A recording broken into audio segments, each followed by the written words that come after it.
and we'll see. I don't know how long this will go on, but um, Chris, you there? Yeah, I'm here, man. All right, all right. So, did you want to talk about something? I got time. I could stay here for like another hour, maybe. Okay. Yeah, man. I definitely want to get a little bit more insight, man. You seem to be a brother that enjoys studying the Bible and accepting it for being true. Um, but the things that you presented to me, I guess, prevent you from maybe even understanding it, or maybe even I don't know how to what extent. Well, if I can ask you, man, to what extent have you checked out the actual doctrine? I understand the pride thing, and you don't agree with the Trinity. Well, what about anything else? So, the things I've learned about what they believe is just from listening to them uh, to speak. Like not just Hebrew Israelites, that's people that have somewhat similar doctrine. Like I don't know if you know who John Truth is. I learned what they believe just from listening to them, and then I try to write it down. I like to write things down for myself so I can kind of write my thoughts down. That's where I mainly learn what they believe. Okay, so you think it's unreasonable or impossible, maybe, to say that certain people, I guess the blacks or the Mexicans, natives, are the actual Israelites from the Bible? That it's impossible that the blacks are. I don't think it's necessarily impossible. I just don't see it from the text, and I also just don't think it would demonstrate much other than that. Okay, they're Israelites. Wow. Now that part of that's interesting. Okay. So you Yeah. basically you So, think it's as long as you can, accept Christ, it's pretty much all equal. can I explain a little bit because that I Oh, know that gets into issues like eschatology. Like, for example, some Christians will believe that there's things waiting for Israel, right? And then others believe no, no, no, it's just for the church. I'm leaning more, and I'll say that I'm not fully definitized on my position on eschatology, but I'll say that I'm leaning more to the position that there is really no more advantage to being an Israelite. It's just being Christ. That's where the advantage is. And so that's where the disagreement mainly comes down is in eschatology. But I admit like I'm not greatest at eschatology. It's one of my weaker points that I'm trying to really refine more. got it. So how do you reconcile Romans 3:1? Because you said it is no more, when of course Romans is after Christ died. So if anything changed by the time the letter to the Romans, it would have been solidified. But how do you reconcile Romans 3:1 and 2? 3, 1, and 2. Doesn't that say that? Hold on, let me pull it up.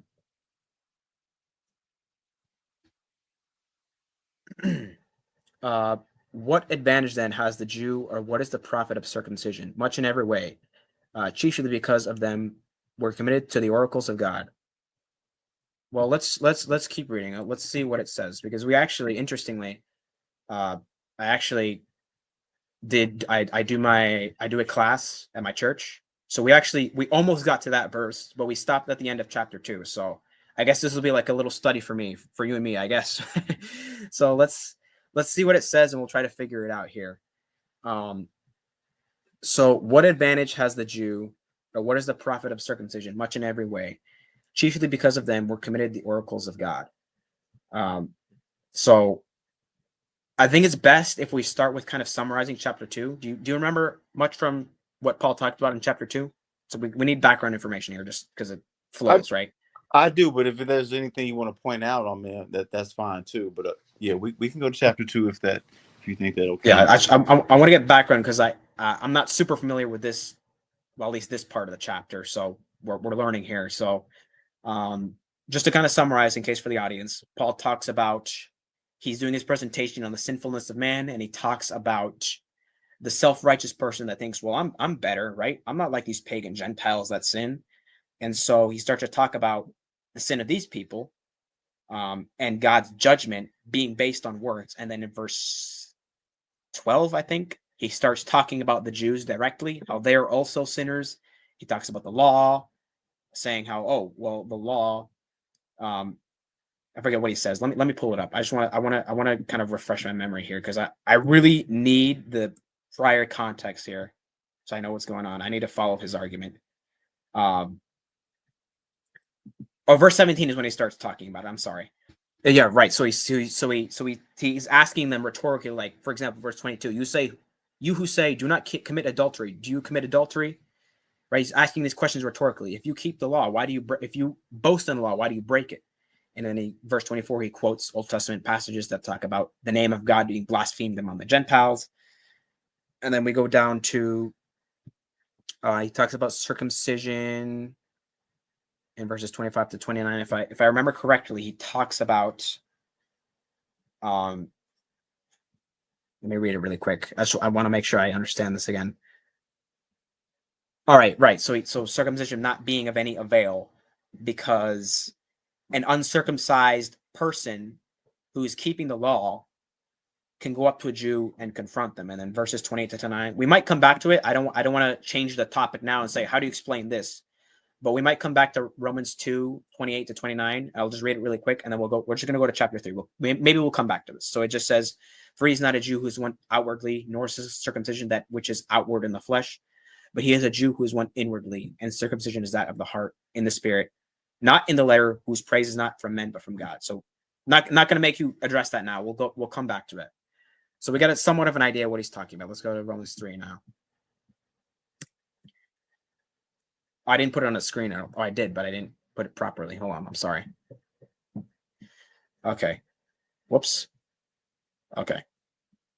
Romans 3. So he's talking about an advantage the Jew still has. And so he says, chiefly, the reasoning is, to them were committed the oracles of God.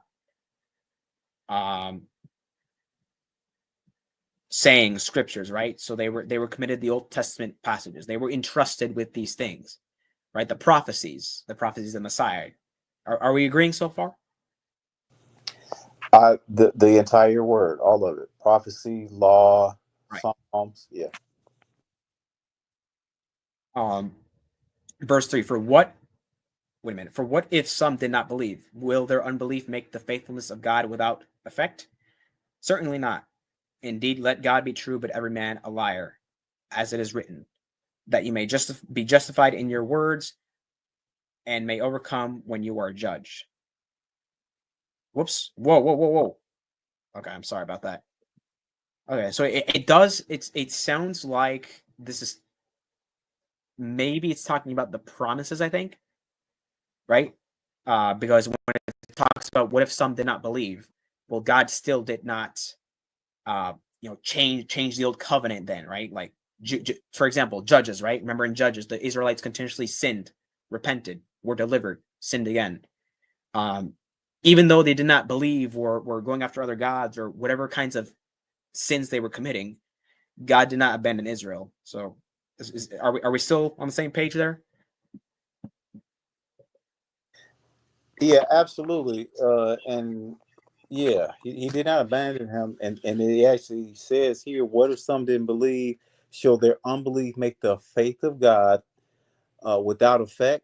And so basically it's asking, would he go against his covenant that he struck with them, right? He would be their God, they would be his people. Back in Deuteronomy, with the faith of God, everything that was promised to them.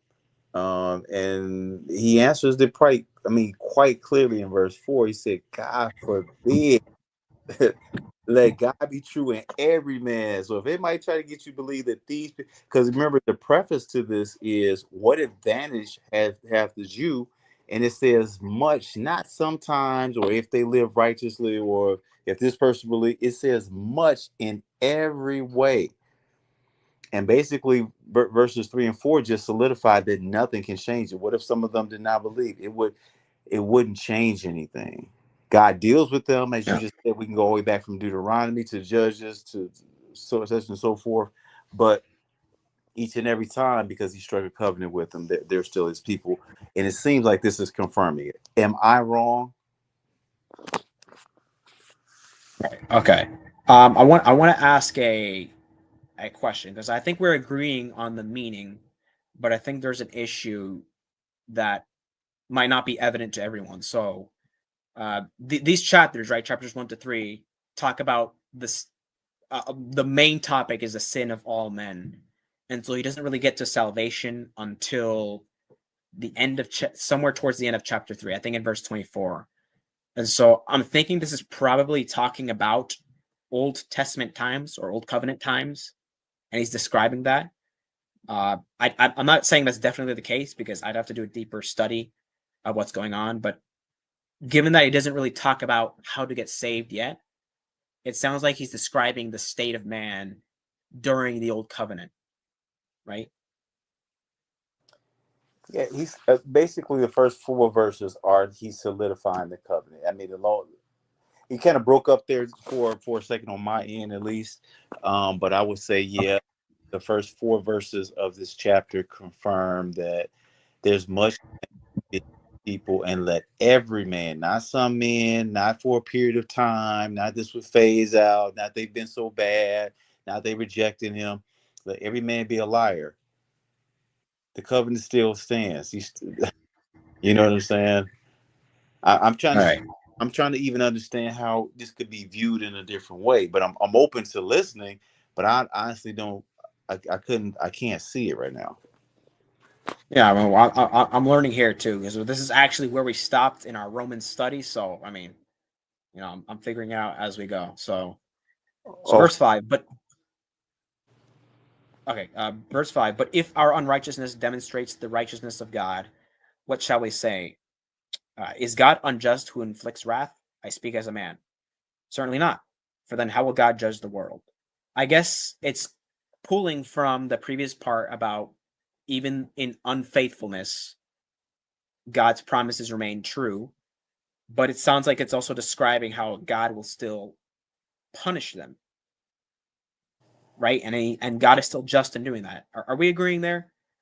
oh yeah, no doubt about it. I'm pretty sure you're familiar with AD 70 when they ransacked Jerusalem. He said not 2 stones would be on top of each other. They pulverized it because God was judging them. That was not a blessing. That was a curse. That was a judgment from the Most High.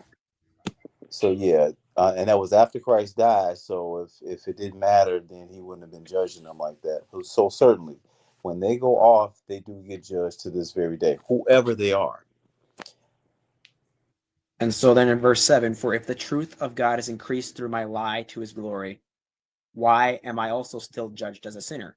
And why not say, let us do evil that good may come, as we are slanderously reported, and some affirm that we say, their condemnation is just. So the commentary note was saying here that Paul was reducing the objection to the absurd conclusion. Let me read this. If God somehow accepts the unrighteousness that is an occasion for his mercy, should he not welcome even more acts of unrighteousness from us?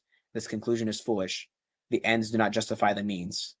And so I guess here in verses 7 to 8, Paul is making the point that um, that even though the unfaithfulness of certain Jews in various times doesn't mean God is now going to be unfaithful, but however, God will not accept this unrighteousness. That sounds like what it's saying on face value. Again, I would need to do deeper study of the text, but that seems like what Paul's describing here. Essentially, yes, I would agree with So that. Um, would you agree, at least so far, this does not change the context of the first 4 verses? And then we can certainly keep going and read as much as you like. But I guess my the thing I'm trying to see is if it's an even playing field, if I understood you correctly, then why are we finding passages like this? Because of course, are you familiar with Romans 9? all right, repeat that. Well, I was just saying that again, just to be clear, and we can read as much as this as you like. I don't think it would change the context of the first 4 verses. But my thing is, if I understood you correctly, essentially there is an even playing field now. I mean, if you accept Christ, Jew, Gentile, or otherwise, it's all equal. Am I understanding your position correctly? That's how I would see it, and we can go back to chapter 2 afterward. But I want to kind of stay here because you brought it up. Okay. But I think that based on what I know about Romans, is that Paul here is sort of describing the state of man before salvation, before, I'll say, the Messiah. I don't know how you feel about the term Christ, so I'll just say the Messiah, before the Messiah comes. And so during that time period, the Jew will still have an advantage because the Jew, they're the chosen people of God. And so even in their unfaithfulness, God remains faithful.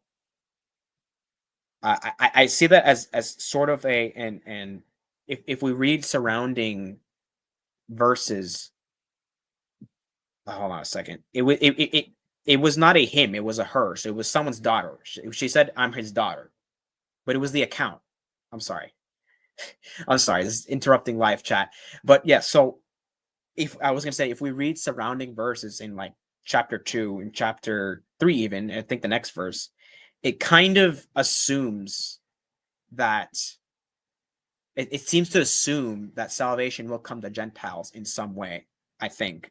Okay, so okay, I took you here to Romans 3, first 4 verses.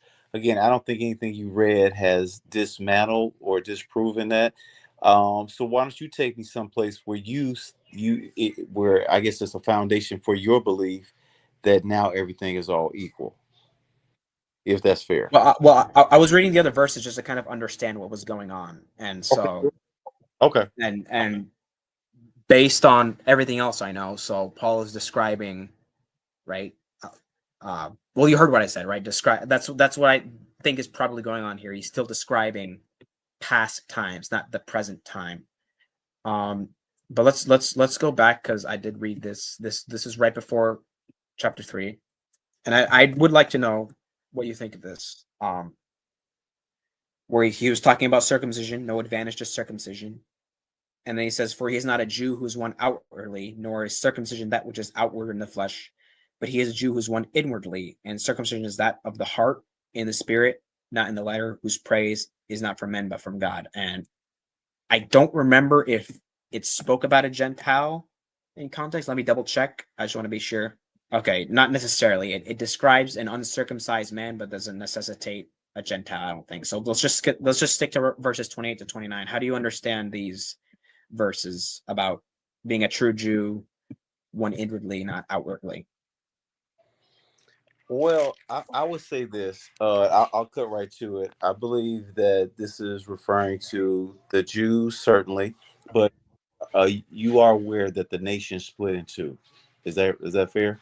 Um, are you talking about Judah and Israel? Yes. Yeah, the split into, yeah. Okay. So Judah would be the Jews, the land of Judea, right? Which was Judah, Benjamin, and most likely the Levites, or at least some. Okay. And you've heard of the 10 lost tribes. Was that fair? The 10 lost tribes. I don't think I've heard of that, no. Well, essentially, that would be it. That's what more commonly people do. That's a very common modern term, but it's basically just. And Your so, voice keeps cutting out. It's like going in and out. oh, really? Okay. Yeah, I didn't even get to hear what you said, man, because it cut Oh, out. okay. Okay. Yeah, am I here now? I hear you now. Okay. Try it again. It's Okay. the So essentially, the 10 lost tribes would be Israel. So there's no problem with that. Okay. So if that be the case, when Christ came, he only came to the land of Judea, which did not consist of the 10 lost Israel. Let's just say Israel, the other 10 nations.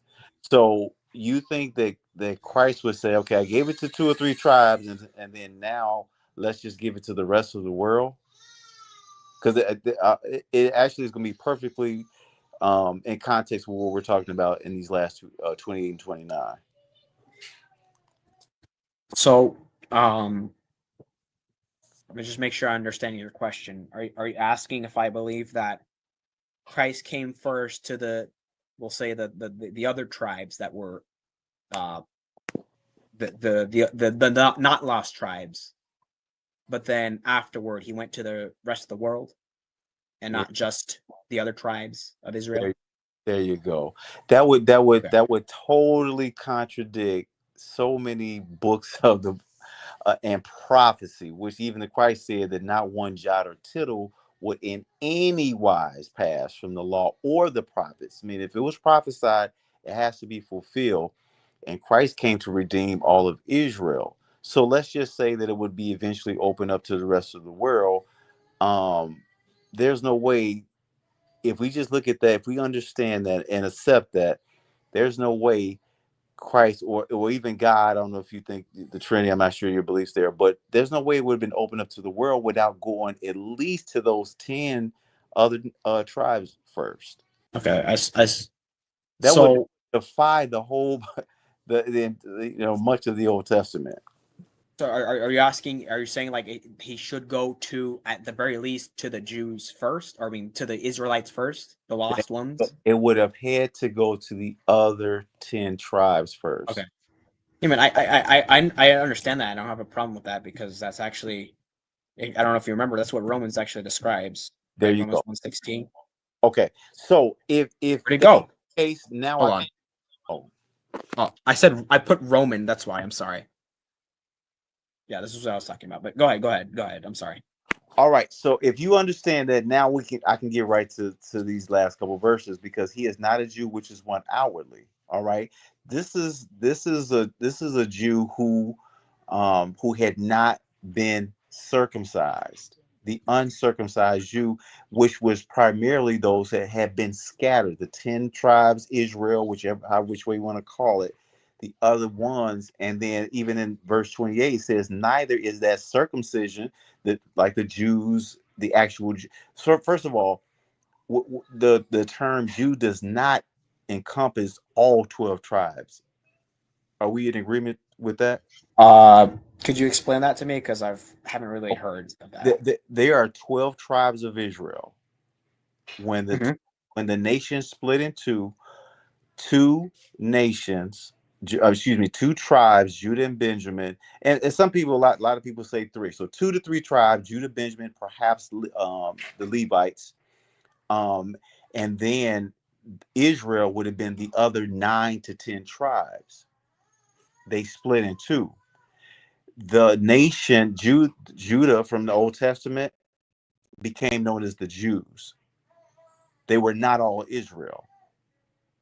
And if I'm wrong, please, it's worth a study, because you can the term Jew did not encompass all 12, and that's very, very important. But we were generally taught to believe that Jews mean all 12 tribes, and that's nowhere near true.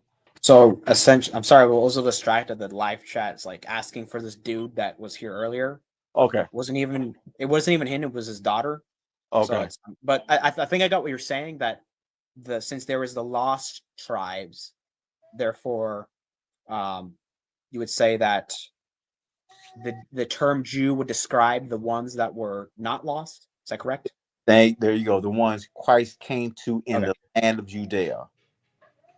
Okay. Yes. So For the most part. I mean, there was some mixture, but for the most part, that was the bulk of the ones there. all right. So then you would say the term Jew here is not necessarily uh the just every single Israelite, but just the ones that are found, and then so what There, it's describing is um explain again the part about being Jew outwardly and inwardly, just to make sure I understand. so he is not a Jew, which is one outwardly. This is the one who had not been circumcised. This is Okay, right. right, who had been living among probably one of the 9 or 10 lost Israel that had been scattered to other nations. They were under the Assyrian captivity, and after that, the Greek captivity, and they were considered Hellenized, because Greeks made them speak language such and so forth. I'm not trying to get too detailed, but just to give you a general understanding.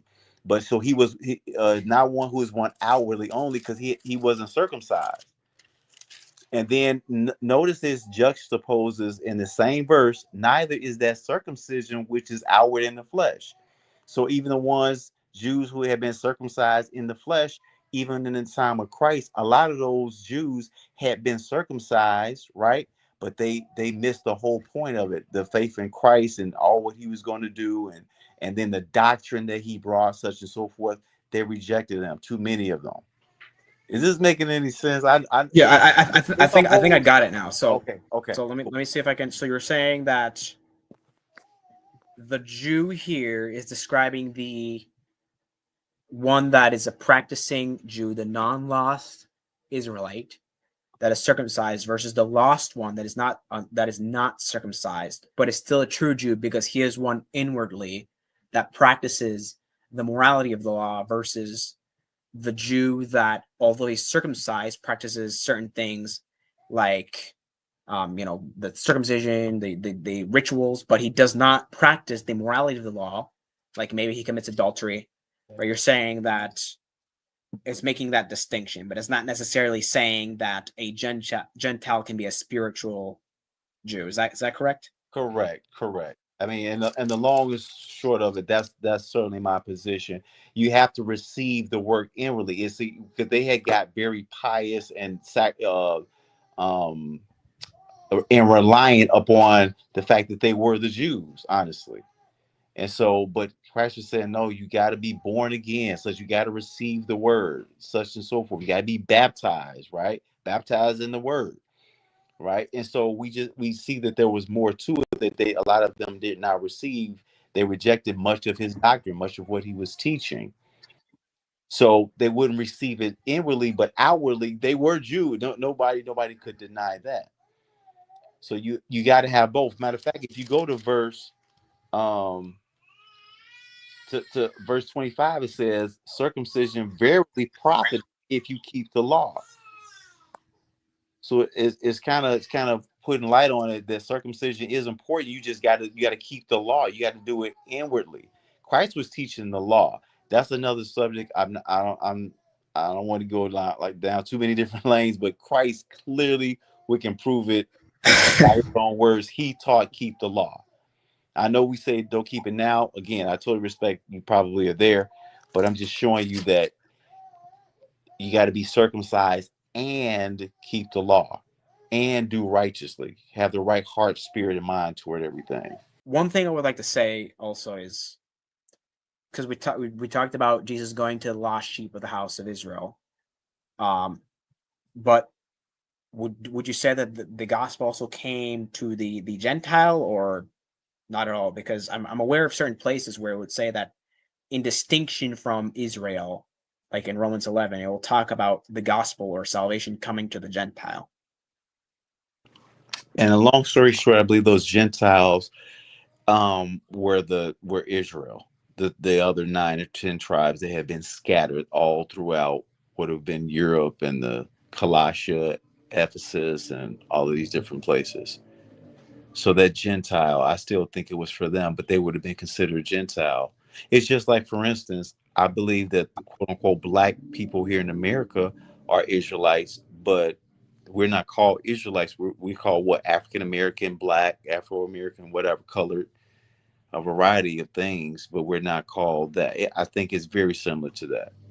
So you said long story short. So do we not have time to get into that, or like? No, we can get into it. So let me just give you an example of what I was thinking of. Verse 17, I think.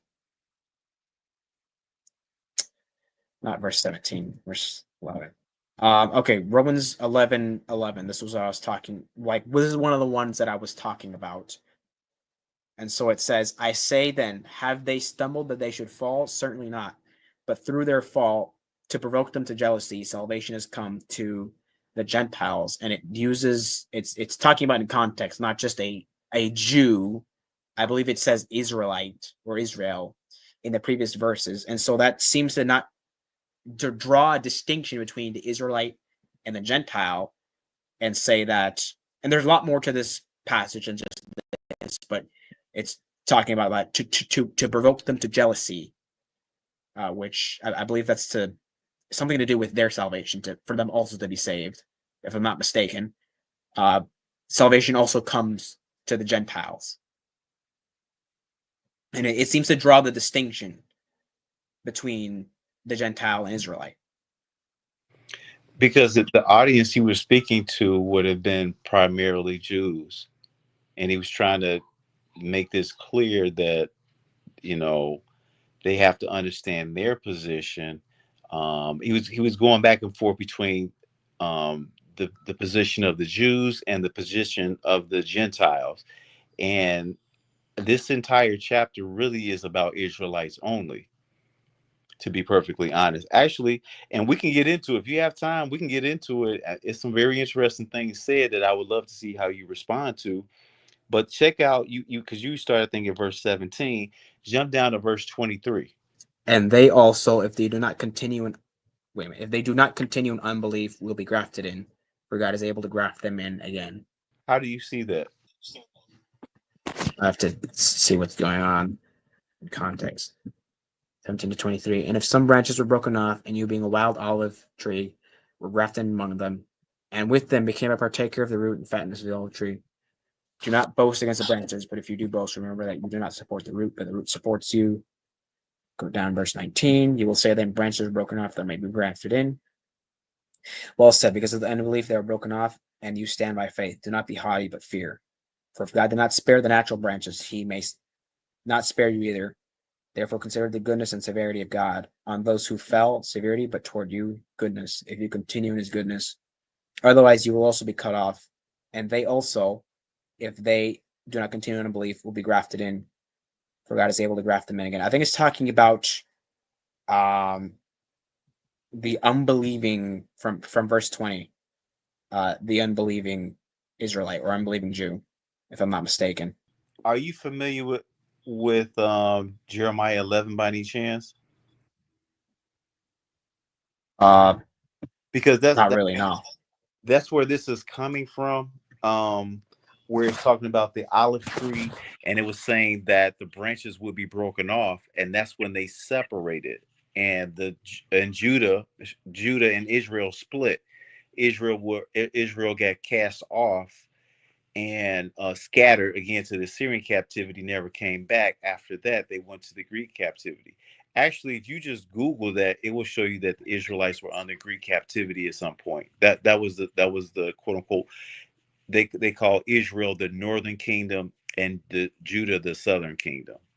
But however which way you call it, Israel, it that's when they split. And so Jeremiah 11 makes it very clear, because it was all one tree at one point. They broke off and began to be called Gentiles and other names because they were living wickedly, following other idols. They began doing what the Greeks were doing. And if you know anything about the Greek culture, it was a very sinful, let's just say that to keep it, but it was a very, very sinful culture, sexually and every other way.